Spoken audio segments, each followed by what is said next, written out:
नमस्कार। प्रोग्राम लैके आए हैं जी सਹਿਤ ਤੇ ਸੱਭਿਆਚਾਰ।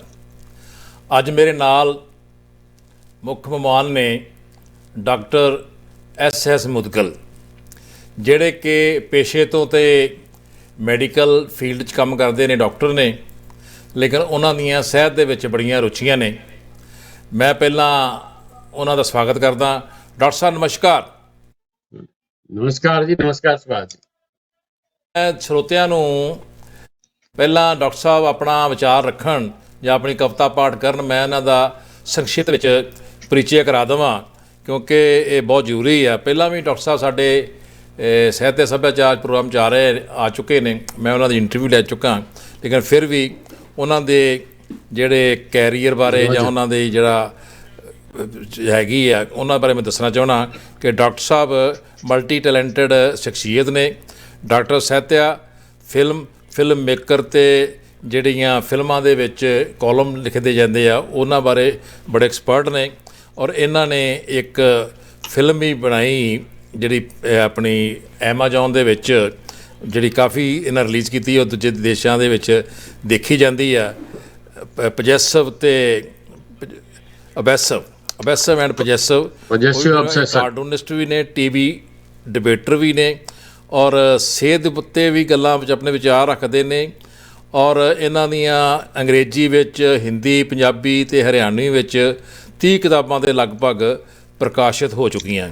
ਇਹਨਾਂ ਦੇ ਇੱਕ ਸਬਜੈਕਟ ਉੱਤੇ PhD ਵੀ ਹੋ ਚੁੱਕੀ ਹੈ, ਔਰ MPhil ਦੇ ਵਿੱਚ ਵੀ ਇਹ ਪੜ੍ਹਾਈਆਂ ਜਾਂਦੇ ਆ। ਇਹਨਾਂ ਦਾ ਜਿਹੜਾ ਸਾਹਿਤ ਹੈ, ਜਿਹਨਾਂ ਲਿਖਿਆ ਇਹਨਾਂ ਨੇ। ਔਰ ਮੈਂ ਜ਼ਿਆਦਾ ਇਹਨਾਂ ਦੇ ਵਿਚਕਾਰ ਨਹੀਂ ਬੈਠਣਾ ਚਾਹੁੰਦਾ। ਇਹ ਡਾਕਟਰ ਸਾਹਿਬ ਜਿਹੜੇ ਨੇ ਆਪਣਾ ਪਰਿਚੈ ਆਪ ਹੀ ਦੇਣਗੇ। ਔਰ ਅੱਜ ਸਾਨੂੰ ਜਿਹੜਾ ਇਹਨਾਂ ਨੇ ਸਾਹਿਤ ਰਚਿਆ, ਉਸ ਸਾਹਿਤ ਦੇ ਵਿੱਚੋਂ ਕੁਛ ਗਜ਼ਲਾਂ ਅਤੇ ਕੁਛ ਕਵਿਤਾਵਾਂ ਦਾ ਪਾਠ ਕਰਨਗੇ। ਔਰ ਦਰਸ਼ਕਾਂ ਨੂੰ ਔਰ ਸਰੋਤਿਆਂ ਨੂੰ ਉਮੀਦ ਹੈ ਕਿ ਪਸੰਦ ਆਵੇਗਾ। ਇਹ ਹਰਿਆਣਵੀ ਵਿੱਚ ਵੀ ਕੁਛ ਆਪਣੀਆਂ ਕਵਿਤਾਵਾਂ ਸੁਣਾਉਣਗੇ, ਹਿੰਦੀ ਵਿੱਚ ਵੀ ਸੁਣਾਉਣਗੇ, ਔਰ ਪੰਜਾਬੀ ਵਿੱਚ ਵੀ ਸੁਣਾਉਣਗੇ, ਔਰ ਥੋੜ੍ਹਾ ਕਰਕੇ ਆਪਣੇ ਬਾਰੇ ਦੱਸਣਗੇ। ਡਾਕਟਰ ਸਾਹਿਬ, ਮੈਂ ਜ਼ਿਆਦਾ ਚਿਰ ਤੁਹਾਡੇ ਔਰ ਸਰੋਤਿਆਂ ਦੇ ਵਿਚਕਾਰ ਨਹੀਂ ਬੈਠਣਾ, ਨਾ ਹੀ ਮੈਂ ਜ਼ਿਆਦਾ ਟਾਈਮ ਲੈਣਾ। ਤੁਸੀਂ ਆਪਣਾ ਕਵਿਤਾ ਜਾਂ ਜਿਸ ਤਰ੍ਹਾਂ ਵੀ ਤੁਸੀਂ ਸ਼ੁਰੂ ਕਰਨਾ ਚਾਹੋ, ਤੁਸੀਂ ਸ਼ੁਰੂ ਕਰ ਸਕਦੇ ਜੀ। ਸਾਰੇ ਸਰੋਤਿਆਂ ਨੂੰ ਨਮਸਕਾਰ। ਔਰ ਮੈਂ ਦਰਸ਼ਕਾਂ ਨੂੰ ਵੀ ਸੁਭਾਸ਼ ਜੀ, ਮੈਂ ਤੁਹਾਨੂੰ ਦੱਸਾਂ ਤੇ ਮੇਰੀ ਜਿਹੜੀ ਸਾਹਿਤ ਰੁਚੀ ਹੈ ਉਹ 7ਵੀਂ 6ਵੀਂ ਕਲਾਸ ਤੋਂ ਸ਼ੁਰੂ ਹੋਈ, ਜਦ ਮੇਰੇ ਪੰਜਾਬੀ ਦੇ ਟੀਚਰ ਜਨਾਬ ਦਿਆਲ ਚੰਦ ਜੀ ਮਿਗਲਾਣੀ ਹੋਰਾਂ ਨੇ ਭਾਈ ਪ੍ਰੋਫੈਸਰ ਮੋਹਨ ਸਿੰਘ ਦੀ ਇਹ ਕਵਿਤਾ ਛੱਤੋ ਦੀ ਬੇਰੀ ਸੁਣਾਈ। ਉਹਦਾ ਕੁਝ ਹਿੱਸਾ ਮੈਨੂੰ ਅੱਜ ਵੀ ਯਾਦ ਹੈ। ਉਹ ਮੈਨੂੰ ਇੰਨੀ ਪਸੰਦ ਆਈ ਕਿ ਮੈਂ ਵੀ ਲਿਖਣਾ ਸ਼ੁਰੂ ਕਰਤਾ। ਉਹ ਸੀ ਕਿ ਉਹ ਕਿੱਧਰ ਗਏ ਦਿਹਾੜੇ, ਜਦ ਛੱਤੋ ਦੇ ਪਿਛਵਾੜੇ ਸਾਂ ਬੇਰ ਛੱਤੋ ਦੇ ਢਾਂਦੇ, ਤੇ ਹੱਸਾ ਸਗਾਲਾ ਖਾਂਦੇ ਕਰ ਲਾਗੇ ਸਿਰੀਆਂ ਉਹ ਬੇਰੀ ਥੱਲੇ ਬਹਿਣਾ, ਥੋੜੀ ਜਿਹੀ ਘੁਰਘੁਰ ਮਗਰੋਂ ਫਿਰ ਜਾ ਛੱਤੋ ਨੂੰ ਕਹਿਣਾ, ਛੇਤੀ ਕਰ ਬੇਬੇ ਛੱਤੋ ਤੈਨੂੰ ਸਦਦੀ ਬੂਆ ਸੱਤੋ, ਉਸ ਜਾਣਾ ਹੌਲੀ ਹੌਲੀ ਅਸਾ ਕਰਕੇ ਫੁਰਤੀ ਛੋਲੀ, ਗਾਲੜ ਵਾਂਗ ਚੜ ਜਾਣਾ ਤੇ ਬੇਰਾ ਦਾ ਮੀਂਹ ਵਰਾਣਾ, ਛੋਰਾਂ ਨੂੰ ਦਬਕੇ ਲਾਣਾ ਬੱਚੂ ਹਰਨਾਮੀਆਂ ਖਾਲੇ, ਸੰਤੂ ਡੱਬੇ ਪਾਲੇ ਖਾ ਖੂ ਕੇ ਥੱਲੇ ਲੈਣਾ, ਫਿਰ ਬਣ ਵਰਤਾਵੇ ਬਹਿਣਾ। ਠੀਕ। ਕੁਛ ਵੰਡ ਕਰਾਈ ਲੈਣੀ, ਕੁਛ ਕੰਡੇ ਚੁਭਾਈ ਲੈਣੀ, ਫਿਰ ਚੀਕ ਝਾੜਾ ਪਾਣਾ, ਉੱਤੇ ਛੱਤੋ ਦਾ ਆ ਜਾਣਾ, ਉਹ ਝੁੱਟੀ ਮੁੱਠੀ ਕੁੱਟਣਾ, ਅਸੀਂ ਝੁੱਠੀ ਮੁੱਠੀ ਰੋਣਾ, ਉਸ ਧੌਣ ਸਾਡੀ ਛੱਡਦੀ ਅਸਾਂ ਟਪਕੇ ਪਰੇ ਖਲੋਣਾ, ਉਸ ਗਾਲਾਂ ਦੇਣੀਆਂ ਖੁੱਲ ਕੇ ਅਸੀਂ ਗਾਉਣਾ ਅੱਗੋਂ ਗਲ ਕੇ, ਛੱਤੋ ਮਾਈ ਦੀਆਂ ਗਾਲਾਂ ਹਨ ਦੁੱਧ ਦੀ ਘਿਓ ਦੀਆਂ ਨਾਲਾਂ, ਅਜ ਓਏ ਜੋ ਕੋਈ ਆਖੇ ਅਸੀਂ ਹੋਈਏ ਲੋਹੇ ਲਾਖੇ, ਗਲ ਗਲ ਤੇ ਭਜੀਏ ਥਾਣੇ ਅਸੀਂ ਭੁੱਲ ਗਏ ਉਹ ਜਾਣੇ। ਤੇ ਉਹ ਜ਼ਮਾਨਾ ਸੀ ਜਦ ਪਰਿਵਾਰ ਤੇ ਸਮਾਜ ਵਿੱਚ ਬੜਾ ਪ੍ਰੇਮ ਸੀ। ਇਹ ਜਿਹੜੀ ਕਵਿਤਾ ਮੇਰੇ ਦਿਲ ਨੂੰ ਘਰ ਕਰ ਗਈ। ਉਹਦੇ ਬਾਅਦ ਮੈਂ ਜਿਹੜੀ ਪਹਿਲੀ ਕਵਿਤਾ ਲਿਖੀ ਉਹ ਆਲ ਇੰਡੀਆ ਰੇਡੀਓ ਦਿੱਲੀ ਮੈਨੂੰ ਗੁਰੂ ਜੀ ਲੈ ਕੇ ਗਏ ਤੇ ਉੱਥੇ ਮੈਂ ਸੁਣਾਈ। ਉਹਦੇ ਬਾਅਦ ਮੈਂ ਲਿਖਦਾ ਰਿਹਾ। ਬਾਅਦ ਵਿੱਚ ਮੈਡੀਕਲ ਕਾਲਜ ਆਇਆ ਤਾਂ ਅੰਗਰੇਜ਼ੀ ਵਿੱਚ ਲਿਖਣ ਲੱਗਿਆ। ਫਿਰ ਜਦ ਡਾਕਟਰੀ MBBS FCGP ਪਾਸ ਕਰ ਲਈ ਤੇ ਪ੍ਰੈਕਟਿਸ ਵਿੱਚ ਆਇਆ ਤਾਂ ਮੈਨੂੰ ਲੱਗ ਕਿ ਹਿੰਦੀ ਖੇਤਰ ਵਿੱਚ ਜ਼ਿਆਦਾ ਚਾਂਸ ਸੀ, ਤੇ ਮੈਂ ਹਿੰਦੀ ਵਿੱਚ ਲਿਖਣਾ ਸ਼ੁਰੂ ਕੀਤਾ। ਤੇ ਮੈਂ ਅੱਜ ਸ਼ੁਰੂਆਤ ਵਿੱਚ ਹਿੰਦੀ ਦੀ ਗਜ਼ਲਾਂ ਤੋਂ ਸ਼ੁਰੂ ਕਰਾਂਗਾ। ਪਹਿਲਾਂ ਤਾਂ ਦਰਸ਼ਕਾਂ ਨੂੰ ਕੁਝ ਫੁਟਕਰ ਸ਼ੇਰ ਮੈਂ ਸੁਣਾਉਂਦਾ, ਉਹਦੇ ਬਾਅਦ ਇੱਕ ਕਹਾਣੀ ਲੋਕ ਕਥਾ, ਮੇਰਾ ਲੋਕ ਕਥਾਵਾਂ 'ਚ ਵੀ ਬੜਾ ਕੰਮ ਹੈਗਾ, ਪੰਜਾਬੀ ਵਿੱਚ ਤੇ ਇੱਕ ਹਿੰਦੀ 'ਚ ਸੁਣਾਵਾਂਗਾ। ठीक। ਤੇ ਪਹਿਲਾਂ ਕੁਝ ਫੁਟਕਰ ਸ਼ੇਰ ਸੁਣੋ कि तुझसे मिलकर सुरखरू होता हूं मैं और तेरे जैसा हूबहू होता हूं। सुरखरू कामयाब ਨੂੰ ਕਹਿੰਦੇ ਨੇ, ਜੇਕਰ ਕਿਸੇ ਭਾਈ ਨੂੰ ਨਹੀਂ ਪਤਾ ਹੋਏ ਤੇ। तुझसे मिलकर सुरखरू होता हूं मैं तेरे जैसा हूबहू होता हूं मैं और जब भी खुद से रूबरू होता हूं मैं सच कहूं बेआबरू होता हूं।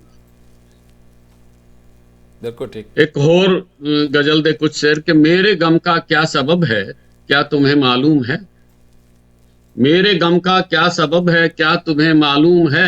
दर्द सहना भी अदब है क्या तुम्हें मालूम है। मेरे गम का क्या सबब है क्या तुम्हें मालूम है। दर्द सहना भी अदब है क्या तुम्हें मालूम है। और है बहुत काली मेरी लैला मगर, क्या बात है बहुत काली मेरी लैला मगर सादगी उसकी गजब है क्या तुम्हें मालूम है। और जानता हूं सुध मेरी लोगे खुदा तुम एक दिन, जानता हूं सुध मेरी लोगे खुदा तुम एक दिन पर जरूरत आज अब है क्या तुम्हें मालूम है। मेरे गम का क्या सबब है क्या तुम्हें मालूम है। और दोस्तों दो चार शेर मैं सुभाष जी मेरे पुराने मित्र ने, इन्होंने लिए भी कह देता, वो थोड़े मजाकिया ने भी है कि हम जैसों से यारी मत कर खुद से तू गद्दारी मत कर। हम जैसों से यारी मत कर खुद से तू गद्दारी मत कर तेरे अपने ही रहते हैं इस घर पर बमबारी मत कर। और रोक छलकती इन आंखों को मीठी यादें खारी मत कर। और सच कहने की ठानी है तो कविता को दरबारी मत कर। सुभाष जी ਨੂੰ ਇੱਥੇ ਦੀ याद आंदी होनी ਤੇ ਸਾਨੂੰ ਉਹ याद आते ने, इस करके मैं लिखा कि आना जाना साथ लगा है मन अपना तू भारी मत कर हम जैसों से यारी मत कर। दोस्तों कुछ और शेर मैं आपको सुना रहा हूं कि सच कहूं दोस्तों बेवफा मैं नहीं। ध्यान से सुनिएगा, बड़ा लोच है और गजल में लोच नहीं हो तो मजा नहीं आता। कि सच कहूं दोस्तों बेवफा मैं नहीं, सच कहूं सच कभी बोलता मैं नहीं। सच कहूं दोस्तों बेवफा मैं नहीं, सच कहूं सच कभी बोलता मैं नहीं। और जिंदगी बेमजा हो गई श्याम जी वो बनाते नहीं रूठता मैं नहीं। एक और गजल के शेर कि उनकी बातें हुई झिड़कियों की तरह। कई दफा दोस्तों में, कई दफा मियाँ बीबी में, परिवार में तलखियां हो जाती हैं, तो उनके लिए एक शेर है कि उनकी बातें हुई झिड़कियों की तरह जख्म मेरे खुले खिड़कियों की तरह। क्या बात। घूमना है बुरा तितलियों की तरह घर भी बैठा करो लड़कियों की तरह। और एक गजल जो है जिसमें जो लोग कनेडा या माइग्रेट कर गए ने बच्चे ते उन्हां दे बुजुर्ग इत्थे रहिंदे, उन्हां दा सारिਆਂ ਦਾ दर्द हैगा। वो सुनिए कि ब्याह तन का था हुआ पर मन कुंवारा रह गया। ब्याह तन का था हुआ पर मन कुंवारा रह गया। रात चंदा ले उड़ी तन्हा सितारा रह गया। क्या बात। और भागते हम थे रहे, हम सबका यही हाल है, हम बुजुर्गों का भी और नए बच्चों का भी, कि भागते हम थे रहे भाग मिल्खा की तरह। जिंदगी की दौड़ ऐसी है कि भागते हम थे रहे भाग मिल्खा की तरह। उम्र बीती काम बाकी फिर भी सारा रह गया। क्या बात। और बेटियां बेटे सभी हैं जा बसे परदेश में। भागते हम थे रहे भाग मिल्खा की तरह। उम्र बीती काम बाकी फिर भी सारा रह गया। और बेटियां बेटे सभी हैं जा बसे परदेश में। खांसी खुर्रा दम कसी का बस सहारा रह गया। बुजुर्ग यहाँ बैठे बस दुखी होते रहते हैं, ये सोचते रहते हैं, और बेटियां बेटे वहां अपने काम में इतने मसरूफ रहते हैं मिल्खा की तरह कि बेटियां बेटे सभी हैं जा बसे परदेश में। खांसी खुर्रा दम कसी का बस सहारा रह गया। और वो गठीला सा बदन वो बांकपन वो शौखियां, वो गठीला सा बदन वो बांकपन वो शौखियां। दांत आते सब गई मुंह बंद छुहारा रह गया। क्या बात। ब्याह तनका था हुआ पर मन कुंवारा रह गया।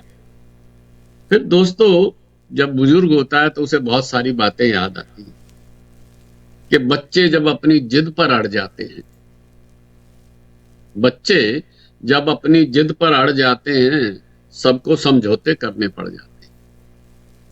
बच्चे जब अपनी जिद पर अड़ जाते हैं, सबको समझौते करने पड़ जाते हैं। और यार लड़ाई कर किसने कब क्या पाया, यार लड़ाई कर किसने कब क्या पाया, आज इधर सिर तो कल उधर धड़ जाते हैं। और लाजिम है डांट डपट भी बच्चों। आजकल ये आ गया कि बच्चों को डांटना नहीं, धमकाना नहीं, नहीं तो पुलिस में फोन कर देंगे, लेकिन वो बात नहीं है। सुनिएगा कि लाजिम है डांट डपट भी बच्चों को, काटे छाटे बिन कब पौधे भी बढ़ पाते हैं। तो दोस्तों, ये बहुत जरूरी चीज है। मैं अभी आपको गजल बाद में कुछ और सुनाऊंगा, एक लोक कथा पंजाबी में और एक हिंदी में आपको मैं सुनाने की कोशिश करता हूं। पंजाबी दी जड़ी लोक कथा है वो बलवंत मिरासी बारे है। अच्छा। तो जड़े पुराने बंदे ने वो तो जानते ने कि राजावां दे बादशाहां दे दरबारां विच मिरासी हुंदे सी, जिन्हां जो मखौल करके उन्हां दा दिल बहलांदे रहिंदे सी। ठीक। ਜਿਹੜੇ ਅੱਜ ਕੱਲ ਜਿਸ ਤਰ੍ਹਾਂ ਸਟੈਂਡ ਅਪ ਕਾਮੇਡੀ ਵਗੈਰਾ ਹੈ ਉਹ ਦਰਬਾਰਾਂ ਵਿੱਚ ਹੁੰਦੇ ਸੀ, ਤੇ ਮਿਰਾਸੀ ਇੱਕ ਪੂਰੀ ਕੌਮ ਸੀ, ਬੜੇ ਟੈਲੈਂਟਡ ਬੰਦੇ ਹੁੰਦੇ ਸੀ। ਤੇ ਉਹ ਬਲਵੰਤ ਮਿਰਾਸੀ ਇੱਕ ਰਾਜੇ ਦਾ ਉਹ ਸੀ ਮਿਰਾਸੀ। ਤੇ ਰਾਜਾ ਚੜ੍ਹਾਈ ਕਰਨ ਚਲਾ ਗਿਆ ਕਿਸੇ ਦੂਸਰੇ ਮੁਲਕ ਵਿੱਚ। ਪਹਾੜੀ ਇਲਾਕਾ ਸੀ, ਜਿਹੜਾ ਕਿਲਾ ਸੀ ਉਹ ਬੜੇ ਉੱਚੇ ਸੀ, ਕਿਲੇ ਦੀ ਘੇਰਾਬੰਦੀ ਕੀਤੀ ਪਰ ਟੁੱਟ ਨਹੀਂ ਰਿਹਾ ਸੀ। ਤੇ ਰਾਤ ਨੂੰ ਉਹ ਆਪਣੇ ਸੈਨਾਪਤੀਆਂ ਨਾਲ ਜਿਹੜਾ ਹੈ ਬੈਠ ਕੇ ਗੱਲਬਾਤ ਕਰਨ ਲੱਗਿਆ, ਪਲਾਨ ਬਣਾਉਣ ਲੱਗਿਆ, ਤੇ ਬੜਾ ਸੀਰੀਅਸ ਮਾਹੌਲ ਹੋ ਗਿਆ। ਪਰ ਉੱਥੇ ਮਿਰਾਸੀ ਫਿਰ ਕੋਈ ਚੁਟਕਲਾ ਛੇੜ ਦੇ। ਰਾਜੇ ਨੇ ਕਿਹਾ ਬਈ ਅੱਜ ਇਹ ਮਾਹੌਲ ਨਹੀਂ ਹੈਗਾ, ਤੂੰ ਇਹ ਚੁਟਕਲੇ ਨਾ ਸੁਣ। ਪਰ ਮਿਰਾਸੀ ਮੰਨਦਾ ਨਹੀਂ ਕਦੇ। ਥੋੜੀ ਦੇਰ ਬਾਅਦ ਫਿਰ ਸੁਣਾਤਾ। ਫਿਰ ਉਹਨੇ ਡਾਂਟਿਆ ਬਈ ਬਹੁਤ ਹੋ ਗਿਆ, ਬੜੀ ਸੀਰੀਅਸ ਗੱਲਾਂ ਕਰ ਰਹੇ ਹਾਂ ਅਸੀਂ, ਇਹ ਕਿਲਾ ਤੋੜਨਾ ਹੈ। ਪਰ ਮਿਰਾਸੀ ਕੀ ਹੋਇਆ ਜਦ ਮੰਨ ਜਾਏ, ਉਹਨੇ ਫਿਰ ਚੁਟਕਲਾ। ਰਾਜੇ ਨੂੰ ਆਇਆ ਗੁੱਸਾ, ਉਹਨੂੰ ਕਿਹਾ ਇਹਨੂੰ ਲੈ ਜਾ ਤੇ ਸਵੇਰੇ ਸਵੇਰੇ ਫਾਂਸੀ ਚੜਾ ਦੇਣਾ। ਠੀਕ। ਉਹਨੂੰ ਲੈ ਗਏ, ਪਕੜ ਕੇ ਕੋਠਰੀ 'ਚ ਪਾਤਾ। ਜਦ ਮਹਿਫਿਲ ਖਤਮ ਹੋਈ ਤੇ ਰਾਜੇ ਨੂੰ ਧਿਆਨ ਆਇਆ, ਯਾਰ ਇਹ ਤੇ ਤੇਰਾ ਬਚਪਨ ਦਾ ਦੋਸਤ ਸੀ, ਅਸੀਂ ਤੇ ਖੇਲੇ ਕੁੱਦੇ ਸੀ ਨਾਲ ਨਾਲ, ਪਰ ਇਹ ਤੇ ਬੜਾ ਗਲਤ ਹੋ ਗਿਆ। ਪਰ ਕੀ ਕਰੀਏ ਹੁਣ, ਰਾਜੇ ਦਾ ਹੁਕਮ ਹੈ, ਇਹਨੂੰ ਫਾਂਸੀ ਤਾਂ ਦੇਣੀ ਪੈਣੀ। ਫਿਰ ਸੋਚਣ ਲੱਗਿਆ ਕਿ ਮਿਰਾਸੀ ਇੰਨੀ ਛੇਤੀ ਤਾਂ ਨਹੀਂ ਮਰ ਸਕਦਾ, ਕੋਈ ਨਾ ਕੋਈ ਕਾਂਡ ਉਹ ਜ਼ਰੂਰ ਕਰੇਗਾ।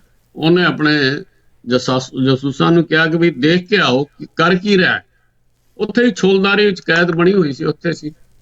ਉਹਨਾਂ ਨੇ ਦੇਖਿਆ ਆ ਕੇ ਤੇ ਜਾ ਕੇ ਰਾਜੇ ਨੂੰ ਦੱਸਿਆ ਕਿ ਮਹਾਰਾਜ ਉਹ ਇੱਕ ਛੋਟੀ ਜਿਹੀ ਤੁਹਾਡੀ ਤਸਵੀਰ ਲੈ ਬੈਠਾ, ਤੇ ਬਾਰ-ਬਾਰ ਉੱਥੇ ਮੱਥਾ ਟੇਕਦਾ। ਕਹਿੰਦਾ ਲੱਗਦਾ ਤਾਂ ਨਹੀਂ, ਪਰ ਸ਼ਾਇਦ ਹੋਏ। ਕਹਿੰਦਾ ਜੀ ਬਸ ਹੋਰ ਕੁਝ ਕਰਦਾ ਨਹੀਂ, ਉਹ ਮੱਥਾ ਟੇਕਦਾ ਤੁਹਾਡੀ ਵੀਰ ਅੱਗੇ, ਤੇ ਕਹਿੰਦਾ ਲੱਗਦਾ ਤਾਂ ਨਹੀਂ, ਸ਼ਾਇਦ ਹੋਏ। ਹੁਣ ਜਨਾਬ ਸਵੇਰਾ ਹੋਇਆ ਤਾਂ ਉਹਨੂੰ ਫੜ ਕੇ ਲਿਆਇਆ ਕਿ ਇਹਨੂੰ ਫਾਂਸੀ ਦੇਣੀ ਹੈ। ਰਾਜੇ ਨੇ ਪੁੱਛਿਆ ਵੀ ਬਲਵੰਤ ਇਹ ਦੱਸ ਤੂੰ ਕਰ ਕੀ ਰਿਹਾ ਸੀ? ਕਿ ਮਹਾਰਾਜ ਛੱਡੋ, ਤੁਹਾਡਾ ਹੁਕਮ ਜਿਹੜਾ ਹੈ ਉਹ ਜ਼ਰੂਰ ਪੂਰਾ ਹੋਣਾ ਚਾਹੀਦਾ। ਹੁਣ ਤੁਸੀਂ ਕਿਹਾ ਕਿ ਸੂਰਜ ਨਿਕਲਣ ਤੋਂ ਪਹਿਲਾਂ ਇਹਨੂੰ ਫਾਂਸੀ ਦਿਓ, ਸੂਰਜ ਨਿਕਲਣ ਵਾਲਾ, ਤੁਸੀਂ ਦੇਰ ਕਿਉਂ ਕਰ ਰਹੇ, ਮੈਨੂੰ ਦਿਓ ਫਾਂਸੀ।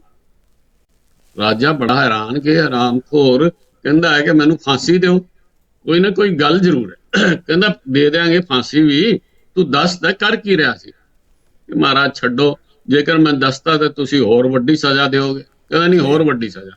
ਕਹਿੰਦਾ ਜੀ ਪੱਕਾ? ਕਹਿੰਦਾ ਪੱਕਾ। ਕਹਿੰਦਾ ਜੀ ਦੇਖੋ ਰਾਜੇ ਦਾ ਵਚਨ। ਕਿ ਹਾਂ ਰਾਜੇ ਦਾ ਵਚਨ। ਕਹਿੰਦਾ ਜਨਾਬ ਗੱਲ ਹੋਈ ਸੀ ਇਹ ਤੁਹਾਡੇ ਜਨਮ ਤੇ ਮੇਰੇ ਜਨਮ ਦੇ ਜ਼ਮਾਨੇ ਦੀ। ਤੁਹਾਡਾ ਜਨਮ ਹੋਇਆ, ਤੁਸੀਂ ਰਾਜੇ ਦੇ ਪੁੱਤਰ ਸੀ, ਉਹ ਕਾਸ਼ੀ ਤੋਂ ਪੰਡਿਤ ਜੀ ਆਏ, ਉਹਨਾਂ ਨੇ ਜਨਮ ਪੱਤਰੀ ਬਣਾਈ, ਬੜੀ ਲੰਬੀ ਚੌੜੀ ਜਨਮ ਪੱਤਰੀ। ਉਹਨਾਂ ਨੇ ਕਿਹਾ ਜਨਾਬ ਇਹ ਤਾਂ ਤੁਹਾਡੇ ਤੋਂ ਵੱਡਾ ਰਾਜਾ ਹੋਣਾ, ਚੱਕਰਵਰਤੀ ਰਾਜਾ ਬਣਨਾ ਹੈ, ਦੇਖੋ ਤੁਸੀਂ ਬਣ ਗਏ। ਕਹਿੰਦਾ ਮੇਰਾ ਪਿਓ ਤੁਹਾਡੇ ਪਿਓ ਦਾ ਮਿਰਾਸੀ ਸੀ, ਉਹਨੇ ਪੰਡਤਾਂ ਦੀ ਸੇਵਾ ਚਲਾਤਾ, ਉਹਨਾਂ ਮਾਲਿਸ਼ ਕਰਦਾ, ਨਹਾਉਂਦਾ, ਤੇ ਤੁਹਾਡੇ ਪੈਦਾ ਹੋਣ ਦੇ 1 ਘੰਟੇ ਬਾਅਦ ਮੈਂ ਪੈਦਾ ਹੋਇਆ ਸੀ ਤੇ ਮੇਰੇ ਪਿਓ ਦੀ ਜੇਬ ਵਿੱਚ ਚਵੰਨੀ ਸੀ, ਉਹ ਪੰਡਤਾਂ ਦੇ ਅੱਗੇ ਰੱਖੀ, ਮਹਾਰਾਜ ਮੈਂ ਤਾਂ ਬੜਾ ਗਰੀਬ ਹਾਂ, ਮੇਰੇ ਪੁੱਤਰ ਦੀ ਵੀ ਤੁਸੀਂ ਕੋਈ ਜਨਮ ਪੱਤਰੀ ਬਣਾ ਦਿਓ। ਉਹਨਾਂ ਨੇ ਜਨਮ ਪੱਤਰੀ ਕੀ, ਮੇਰਾ ਇੱਕ ਟੇਵਾ ਬਣਾਇਆ। ਟੇਵਾ ਤੁਸੀਂ ਜਾਣਦੇ ਹੋ, ਛੋਟੀ ਜਿਹੀ ਜਨਮ ਪੱਤਰੀ ਹੁੰਦੀ ਹੈ 1 ਪੇਜ ਦੀ, ਤੇ ਉਹ ਟੇਵਾ ਬਣਾ ਕੇ ਮੈਂ ਕਿਹਾ ਮਹਾਰਾਜ ਇਹਨੂੰ ਦੱਸੋ। ਤਾਂ ਮੈਂ ਤਾਂ ਅਨਪੜ੍ਹ ਬੰਦਾ, ਮੇਰੇ ਪਿਓ ਨੇ ਕਿਹਾ, ਕਹਿੰਦਾ ਬਈ ਤੇਰੇ ਪੁੱਤਰ ਦਾ ਭਾਗ ਬੜਾ ਚੰਗਾ, ਉਹ ਚੱਕਰਵਰਤੀ ਰਾਜਿਆਂ ਦੇ ਦਰਬਾਰ ਵਿੱਚ ਰਹੇਗਾ। ਦੇਖੋ ਜਨਾਬ, ਮੈਂ ਰਿਹਾ, ਮੇਰੇ ਭਾਗ ਨਾਲ ਤੁਸੀਂ ਚੱਕਰਵਰਤੀ ਬਣੇ, ਕਿਉਂਕਿ ਮੈਂ ਰਹਿਣਾ ਸੀ ਚੱਕਰਵਰਤੀ ਰਾਜੇ ਦੇ ਦਰਬਾਰ ਵਿੱਚ। ਕਹਿੰਦਾ ਮਹਾਰਾਜ ਹੁਣ ਫਾਂਸੀ ਦਿਓ, ਸੂਰਜ ਨਿਕਲਣ ਵਾਲਾ ਹੈ। ਉਹ ਕਹਿੰਦਾ ਨਲਾਇਕ ਗੱਲ ਤਾਂ ਪੂਰੀ ਕਰ। ਕਹਿੰਦਾ ਮਹਾਰਾਜ ਰਹਿਣ ਦਿਓ, ਤੁਹਾਡੇ ਤੋਂ ਸੁਣੀ ਨਹੀਂ ਜਾਣੀ। ਕਹਿੰਦਾ ਨਹੀਂ। ਕਹਿੰਦਾ ਜਨਾਬ ਉਹ ਮੇਰਾ ਟੇਵਾ ਪੜ੍ਹ ਕੇ ਤੇ ਦੱਸ ਕੇ ਜਿਹੜੇ ਪੰਡਤ ਸੀ ਥੋੜੇ ਉਦਾਸ ਹੋ। ਮੇਰੇ ਪਿਓ ਨੇ ਪੁੱਛਿਆ ਮਹਾਰਾਜ ਕੀ ਗੱਲ ਹੈ, ਤੁਸੀਂ ਉਦਾਸ ਕਿਉਂ? ਕਹਿੰਦਾ ਨਹੀਂ ਕੁਛ ਨਹੀਂ। ਕਹਿੰਦਾ ਮੇਰੇ ਪਿਓ ਨੇ ਹੱਥ ਜੋੜੇ, ਜੀ ਦੱਸ ਦਿਓ ਕੋਈ ਜੇਕਰ ਮਾੜੀ ਗੱਲ ਹੈ ਉਹ ਵੀ ਦੱਸ ਦਿਓ। ਕਹਿੰਦਾ ਗੱਲ ਤੇ ਮਾੜੀ ਹੈ ਭਾਈ, ਪਰ ਹੁਣ ਤੂੰ ਪਿੱਛੇ ਪਿਆ ਤੇ ਦੱਸ ਦਿੰਦੇ ਕਿ ਮਹਾਰਾਜ ਦੱਸੋ। ਕਹਿੰਦਾ ਤੇਰੇ ਪੁੱਤਰ ਰਹੇਗਾ ਤੇ ਚੱਕਰਵਰਤੀ ਰਾਜਾ ਦੇ, ਪਰ ਇਹਦੀ ਮੌਤ ਕਿਸੇ ਬੇਵਕੂਫ ਦੇ ਹੱਥੋਂ ਹੋਣੀ। ਤੇ ਮਹਾਰਾਜ ਮੈਂ ਇਹੀ ਸੋਚ ਰਿਹਾ ਸੀ ਕਿ ਲੱਗਦੇ ਤੇ ਨਹੀਂ ਤੁਸੀਂ ਬੇਵਕੂਫ, ਪਰ ਸ਼ਾਇਦ ਹੋਗੇ ਜਿਹੜਾ ਮੈਨੂੰ ਫਾਂਸੀ ਦੇ। ਰਾਜਾ ਹੱਸ ਪਿਆ ਤੇ ਉਹਦੀ ਮਾਫ ਕਰਤੀ। ਬਈ ਹੁਣ ਰਾਜਾ ਕਿਸ ਤਰ੍ਹਾਂ ਆਪਣੇ ਆਪ ਨੂੰ ਬੇਵਕੂਫ ਕਹੇ। ਤੇ ਇਹ 82 ਦੀ ਗੱਲ ਸੀ, ਲੋਕ ਕਥਾਵਾਂ ਚੱਲਦੀ ਰਹਿੰਦੀਆਂ। ਹੁਣ ਮੈਂ ਇੱਕ ਹਿੰਦੀ ਦੀ ਲੋਕ ਕਥਾ ਤੁਹਾਨੂੰ ਸੁਣਾ ਰਿਹਾ। ਉਹ ਇੱਕ ਕਹਾਵਤ ਹੈ ਜਿਹੜੀ ਪੰਜਾਬੀ ਵਿੱਚ ਵੀ ਹੈ, ਰਾਜਸਥਾਨੀ ਵਿੱਚ ਵੀ ਹੈ, ਮੈਂ ਹੁਣ ਹਿੰਦੀ ਚ ਕਰਾਂ ਕਿ ਘਣੀ ਗਈ ਥੋੜੀ ਰਹੀ ਔਰ वो भी बीती जाए। ਹਾਂਜੀ, घनी यानी बहुत, घनी गई थोड़ी रही वो भी बीती जाए, ये बहुत तो गई और थोड़ी सी बाकी है और वो भी बीत रही है। कह नटी सुन तबलची ताल चूक ना जाए। नाचने वाली कहते हैं नटी को, भी 82 की जात होती है। हुआ क्या कि एक नर्तकी थी नन्ही जान, उसकी बेटी थी गौहर जान। अभी वो 12-14 साल की थी, 15 साल की। तो उसकी नानी जो थी नन्ही जान, उसको एक 9 लखा हार पहनती थी। वो कहती भाई जब मैं मर जाऊंगी तो 9 लखा हार तेरे नाम कर, ठीक, ये मेरे को फलाने राज्य ने दिया, मेरे नाच पे गाने पे खुश हो। जब 16 साल दी ਉਹਨੂੰ ਨਾਚ ਗਾਣਾ ਆ ਗਿਆ ਗੌਹਰ ਜਾਨ ਨੂੰ, ਉਹ ਕਹਿੰਦੀ ਨਾਨੀ ਪਤਾ ਨਹੀਂ ਤੂੰ ਕਦ ਮਰੇਗੀ, ਕਦ ਮੈਨੂੰ 9 ਲੱਖਾ ਹਾਰ ਮਿਲੇਗਾ, ਤੂੰ ਮੈਨੂੰ ਉਸ ਰਾਜੇ ਦਾ ਨਾਂ ਦੱਸ, ਮੈਂ ਵੀ ਉੱਥੇ ਜਾ ਕੇ ਹੁਨਰ ਦਿਖਾਵਾਂਗੀ ਤੇ 9 ਲੱਖਾ ਹਾਰ ਮੈਂ ਤੇ ਇਨਾਮ ਵਿੱਚ ਹੀ ਲਾਵਾਂ।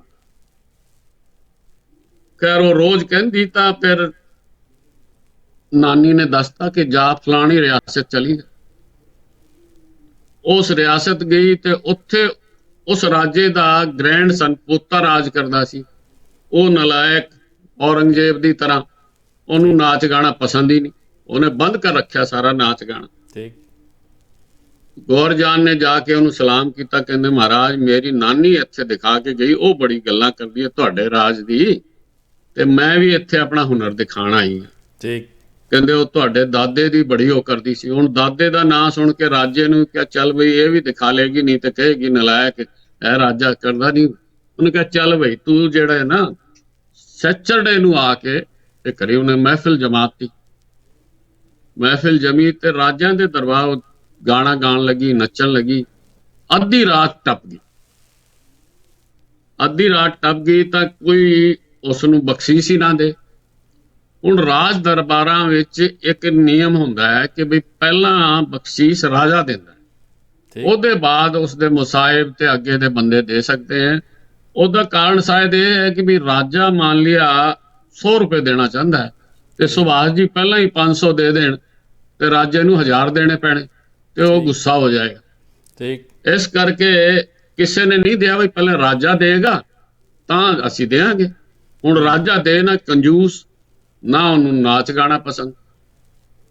ਤੇ ਤੀਜਾ ਪੈਰ ਜਦ ਹੋਇਆ ਤੇ ਜਿਹੜਾ ਤਬਲਚੀ ਸੀ ਉਹਦੀ ਤਾਲ ਟੁੱਟਣ ਲੱਗੀ। ਉਹ ਦੁਖੀ ਹੋ ਗਿਆ ਵੀ ਅੱਜ ਤੱਕ ਕੁਝ ਮਿਲਿਆ ਹੀ ਨਹੀਂ, ਇੰਨੀ ਦੇਰ ਤਾਂ ਹੁੰਦੀ ਨਹੀਂ, ਹੁਣ ਤੱਕ ਤਾਂ ਰੁਪਏ ਬਰਸਣੇ ਸ਼ੁਰੂ ਹੋ ਜਾਂਦੇ, ਮੋਹਰਾਂ ਬਰਸਣੀ ਸ਼ੁਰੂ ਹੋ ਜਾਂਦੀ ਹੈ। ਉਹਦੀ ਤਾਲ ਚੁੱਕਣ ਤੋਂ तबलची ने वो जड़ी नर्तकी सी नटी गौर जानो ने एक थोड़ा पढ़िया कि घनी गई थोड़ी रही वो भी बीती जाए, कह नटी सुन तबलची ताल चूक ना जाए। उसने कहा भी रात जो है वो बहुत चली गई है, थोड़ी सी बाकी है, कोई बात नहीं, आज नहीं मिला तो कोई बात नहीं, फिर कहीं मिलेगा।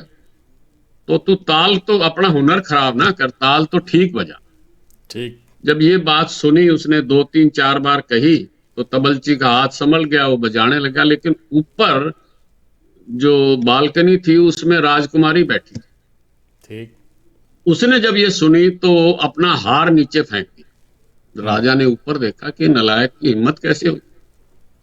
थोड़ी देर बाद राजकुमार ने अपनी मुंदरी उतारी ते ਉਹਨੂੰ देती। ਉਹਨਾਂ ਤੋਂ ਪਹਿਲਾਂ ਇੱਕ ਉੱਥੇ ਸਾਧੂ ਬੈਠਿਆ ਸੀ ਕੰਬਲ ਓਢੇ, ਸਰਦੀ ਦਾ ਮੌਸਮ ਸੀ। ਉਹ ਜਦ ਸੁਣਿਆ ਨੇ ਘਣੀ ਗਈ ਥੋੜੀ ਰਹੀ, ਉਹਨੇ ਆਪਣਾ ਕੰਬਲ ਦੇ ਦਿੱਤਾ। ਉਹਦੇ ਬਾਅਦ ਰਾਜਕੁਮਾਰੀ ਨੇ, ਫਿਰ ਰਾਜਕੁਮਾਰ ਨੇ, ਫਿਰ ਰਾਜੇ ਨੂੰ ਹੀ ਦੇਣਾ ਪਿਆ, ਰਾਜੇ ਨੇ ਦੇ ਦਿੱਤਾ। ਫਿਰ ਹੋਰ ਜਿਹੜੇ ਮੁਸਾਹਿਬ ਸੀ ਉਹਨਾਂ ਨੇ ਦਿੱਤਾ। ਉਹਦੇ ਬਾਅਦ ਜਦ ਮਹਿਫਿਲ ਬਰਖਾਸਤ ਹੋਈ ਤੇ ਰਾਜੇ ਨੇ ਉਹਨਾਂ 4 ਬੰਦਿਆਂ ਨੂੰ ਰੱਖ ਲਿਆ, ਨਰਤਕੀ ਨੂੰ, ਬਾਬੇ ਨੂੰ, ਰਾਜਕੁਮਾਰੀ ਨੂੰ ਤੇ ਰਾਜਕੁਮਾਰ ਨੂੰ। ਬਾਕੀਆਂ ਨੂੰ ਕਿਹਾ ਵੀ ਬਰਖਾਸਤ, ਚਲੇ ਗਏ ਬਾਕੀ। ਉਹਨੇ ਬਾਬੇ ਨੂੰ ਪੁੱਛਿਆ ਕਿ ਬਾਬਾ ਤੇਰੇ ਕੋਲ ਇੱਕ ਕੰਬਲ ਸੀ, ਹੁਣ ਤੂੰ ਲੰਗੋਟ ਵਿੱਚ ਰਹਿ ਗਿਆ, ਇੰਨੀ ਸਰਦੀ ਹੈ, ਤੂੰ ਇਸ ਨੂੰ ਕੰਬਲ ਕਿਉਂ ਦਿੱਤਾ? ਉਹ ਕਹਿਣ ਲੱਗਾ ਮਹਾਰਾਜ ਇਹ ਜਿਹੜੀ, ਪਹਿਲਾਂ ਉਹਨੇ ਨਰਤਕੀ ਨੂੰ ਪੁੱਛਿਆ ਕਿ ਵੀ ਤੂੰ ਕੀ ਕਿਹਾ ਸੀ? ਉਹਨੇ ਕਿਹਾ ਮਹਾਰਾਜ ਮੈਂ ਤੇ ਇਹ ਕਿਹਾ ਸੀ ਕਿ ਬਈ ਹੁਨਰ ਕਿਉਂ ਖਰਾਬ ਕਰਦਾ ਹੈ, ਰਾਤ ਬੀਤ ਜਾਏਗੀ ਕੋਈ ਨਹੀਂ। ਫਿਰ ਬਾਬੇ ਨੂੰ ਪੁੱਛਿਆ, ਬਾਬੇ ਨੇ ਕਿਹਾ ਜਨਾਬ ਮੈਂ ਇਸ ਨਦੀ ਦੀ ਸੁੰਦਰਤਾ ਤੇ ਮੋਹਿਤ ਹੋ ਗਿਆ ਸੀ, ਹੁਣ ਮੈਂ ਹੋ ਗਿਆ 50 ਸਾਲ ਦਾ, ਮੈਂ ਸੋਚਿਆ ਯਾਰ ਤੂੰ ਛੱਡ ਬਾਬੇ ਦਾ ਬਾਣਾ ਤੇ ਗ੍ਰਸਤ ਬਸ। ਜਦ ਇਹਨੇ ਪੜਿਆ ਕਿ ਘਣੀ ਗਈ ਥੋੜੀ ਰਹੀ ਉਹ ਵੀ ਬੀਤੀ ਜਾਏ, ਕਹਿ ਨਟੀ ਸੁਣ ਤਬਲਚੀ ਤਾਲ ਚੂਕਣਾ। ਮੈਂ ਕਿਹਾ ਯਾਰ ਇਹ ਸਾਰੀ ਉਮਰ ਭਗਵਾਨ ਦੇ ਭਜਨ ਵਿੱਚ ਚਲ ਗਈ, ਹੁਣ ਕਿੱਥੇ ਡੁੱਬੇਗਾ? ਮੈਨੂੰ ਲੱਗਿਆ ਵੀ ਇਹ ਤੈਨੂੰ ਸੀਖ ਦੇ ਰਹੀ ਹੈ ਤੇ ਇਸ ਕਰਕੇ ਮੇਰੇ ਕੋਲ ਤਾਂ ਇੱਕ ਕੰਬਲ ਸੀ ਉਹ ਦਿੱਤਾ, ਹੋਰ ਮੈਂ ਕੀ ਦਿੱਤਾ? ਮੇਰੇ ਕੋਲ ਕੋਈ ਮੋਹਰਾਂ ਸੀ। ਠੀਕ ਹੈ। ਉਹਨੇ ਕਿਹਾ ਠੀਕ ਹੈ ਬਈ। ਉਹਨੇ ਰਾਜਕੁਮਾਰੀ ਨੂੰ ਪੁੱਛਿਆ ਵੀ ਤੂੰ ਕਿਉਂ ਦਿੱਤਾ? ਕਿ ਮਹਾਰਾਜ ਮੈਂ ਹੋ ਗਈ 28 ਸਾਲ ਦੀ, ਮੇਰੀ ਸਾਰੀ ਸਹੇਲੀਆਂ ਦੇ ਵਿਆਹ ਹੋ ਗਏ, ਤੁਸੀਂ ਮੇਰਾ ਤੇ ਮੈਂ ਬੜੀ ਦੁਖੀ ਸੀ। ਮੈਂ ਸੋਚਿਆ ਸੀ ਸੈਨਾਪਤੀ ਦੇ ਮੁੰਡੇ ਦੇ ਨਾਲ ਨੱਸ ਜਾਵਾਂ, ਬਾਪੂ ਨੇ ਤੇ ਵਿਆਹ ਕਰਨਾ ਨਹੀਂ, ਮੇਰੀ ਜਵਾਨੀ ਬੀਤੀ ਜਾਂਦੀ ਹੈ। ਜਦ ਇਸ ਨੇ ਕਿਹਾ ਵੀ ਘਣੀ ਗਈ ਥੋੜੀ ਰਹੀ ਤਾਂ ਮੈਂ ਕਿਹਾ ਯਾਰ ਕੋਈ ਗੱਲ ਨਹੀਂ, ਥੋੜੇ ਦਿਨਾਂ ਵਿੱਚ ਪਿਓ ਨੂੰ ਅਕਲ ਆ ਜਾਣੀ ਹੈ, ਤੇਰਾ ਵਿਆਹ ਹੀ ਕਰ ਦੇਣਗੇ, ਕਿਉਂ ਤੂੰ ਦਾਗ ਲਾਂਦੀ ਆਪਣੇ ਤੇ ਪਰਿਵਾਰ ਤੇ। ਠੀਕ। ਫਿਰ ਰਾਜਕੁਮਾਰ ਨੂੰ ਪੁੱਛਿਆ, ਰਾਜਕੁਮਾਰ ਕਹਿੰਦਾ ਜੀ ਮੈਂ ਨਾਂ ਦਾ ਰਾਜਕੁਮਾਰ, ਮੇਰਾ ਕੋਈ ਅਧਿਕਾਰ ਤਾਂ ਹੈ ਨਹੀਂ, ਤੁਸੀਂ ਕੰਜੂਸ ਇੰਨੇ ਮੈਨੂੰ ਕੁਝ ਕਹਿੰਦੇ ਨਹੀਂ, ਮੇਰੀ ਉਮਰ ਬੀਤੀ ਜਾ ਰਹੀ, ਮੈਂ 40 ਸਾਲ ਦਾ ਹੋ ਗਿਆ, ਮੈਂ ਕਦ ਮੌਜ ਕਰਾਂਗਾ? ਮੈਂ ਸੋਚ ਰਿਹਾ ਸੀ ਕਿ ਤੁਹਾਡਾ ਕਤਲ ਕਰਕੇ ਰਾਜਾ ਬਣ ਜਾ। ਕਿਆ ਬਾਤ ਹੈ। ਜਦ ਇਸ ਨਰਤਕੀ ਨੇ ਕਿਹਾ ਘਣੀ ਗਈ ਥੋੜੀ ਰਹੀ ਉਹ ਵੀ ਬੀਤੀ ਜਾ, ਮੈਂ ਕਿਹਾ ਬਈ ਬਾਪੂ ਜਿਹੜਾ ਹੈ 70 ਸਾਲ ਦਾ ਹੋ ਗਿਆ, ਮਰੂ ਅੱਜ ਨਹੀਂ ਤਾਂ ਕੱਲ ਮਰੂ, ਕੀ ਛੇਤੀ ਹੈ, ਥੋੜੇ ਦਿਨ ਹੋਰ ਇੰਤਜ਼ਾਰ ਕਰ। ਬਸ ਇਸ ਕਰਕੇ ਮੈਂ ਕਿਹਾ ਵੀ ਨਹੀਂ ਹੈ। ਹੁਣ ਰਾਜੇ ਨੂੰ ਆਈ ਅਕਲ, ਓਹੋ ਇਹ ਤਾਂ ਬੜਾ ਹੁਨਰਮੰਦ ਹੈਗੀ ਕੁੜੀ, ਤਾਂ ਇਹ ਜਿਹੜੀ ਨਰਤਕੀ ਹੈ ਉਹਨੂੰ ਤਾਂ 2 ਪਿੰਡ ਦਾਨ ਚ ਇਨਾਮ ਵਿੱਚ ਦਿੱਤੇ ਕਿ ਵੀ ਤੂੰ ਇੱਥੇ ਰਾਜ ਨਰਤਕੀ ਬਣ। ਮੁੰਡੇ ਨੂੰ ਰਾਜ ਤਬ ਕਹਿੰਦਾ ਲੈ ਬਈ ਤੂੰ ਰਾਜ ਫੜ, ਹੁਣੇ ਮੇਰੇ ਮੰਨਣ ਦਾ ਕਿਉਂ? ਰਾਜਕੁਮਾਰੀ ਨੇ ਕਿਹਾ ਵੀ ਤੈਨੂੰ ਸੈਨਾ 5 ਮਿੰਟ ਰਹਿ ਗਏ, 5 ਮਿੰਟਾਂ ਚ ਕਰਕੇ ਤੇ ਫਿਰ ਇੱਕ ਛੋਟੀ ਜੀ ਗਜ਼ਲ ਸੁਣਾ ਦਿਓ। ਇਹ ਤਾਂ 1 ਮਿੰਟ ਦੀ ਹੈ, ਉਹ ਫਿਰ ਗਜ਼ਲ ਸੁਣਾਉਂਦਾ।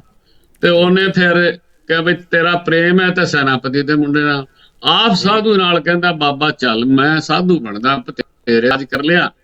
ਤੇ ਦੋਸਤੋ ਲੋਕਾਂ ਵਿੱਚ ਲੋਕ ਕਹਾਵਤਾਂ ਵਿੱਚ ਬੜੇ ਗੁਣ ਹੁੰਦੇ ਆ, ਅਸੀਂ ਆਪਣੇ ਦਾਦਿਆਂ ਤੋਂ ਚਾਚਿਆਂ ਤੋਂ ਸੁਣੀ, ਤੁਸੀਂ ਵੀ ਹੋਰ ਨਾਜ ਜੀ ਸੁਣਵਾ ਦੇਣਗੇ ਮੇਰੇ ਜਿਹੇ ਬੰਦਿਆਂ ਤੋਂ, ਤੁਸੀਂ ਸੁਣਦੇ ਰਹੋ, ਆਪਣੇ ਬੱਚਿਆਂ ਨੂੰ ਸੁਣਾਓ।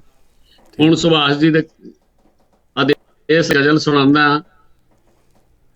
जिंदगी में हर खुशी हो ये जरूरी तो नहीं, बिल्कुल ठीक, जिंदगी में हर खुशी हो ये जरूरी तो नहीं, हम जो कल था आज भी हो ये जरूरी तो, हमेशा ना गम रहते हैं ना खुशी रहती है। जिंदगी में हर खुशी हो ये जरूरी तो नहीं, गम जो कल था आज भी हो जरूरी तो नहीं, और प्यार होता है सभी को जिंदगी में एक बार। ठीक, क्यों जी बात जी?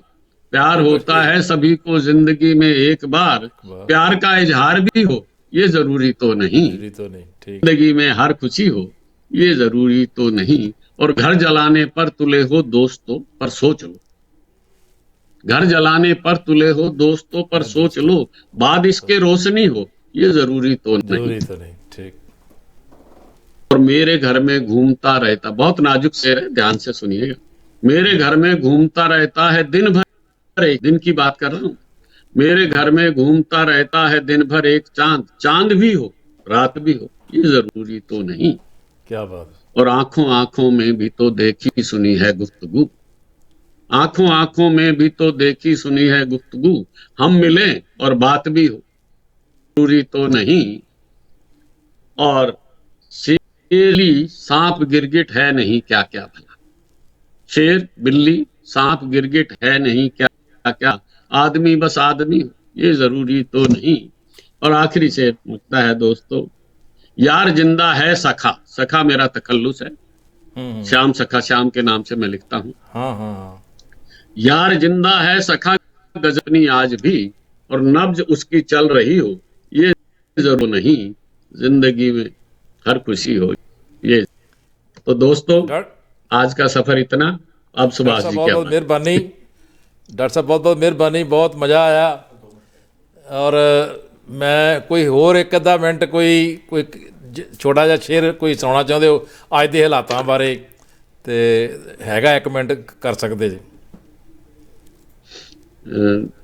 मैं दोस्तां नूं एक सलाह दिंदा कि ਜਿਹੜੀ ਗੱਲ करे तो मिठी करो, गीत गजल या गाली लिख, बात मगर मतवाली लिख, गीत गजल या गाली लिख, बात मगर मतवाली लिख, और रोज हथेली पर उसके गजलें मेहंदी वाली लिख, और किस्मत मेरी भी लिख दे मौला, किस्मत मेरी भी लिख दे मौला, असली लिख या जाली लिख, गीत गजल या गाली लिख, मगर मतवाली लिख।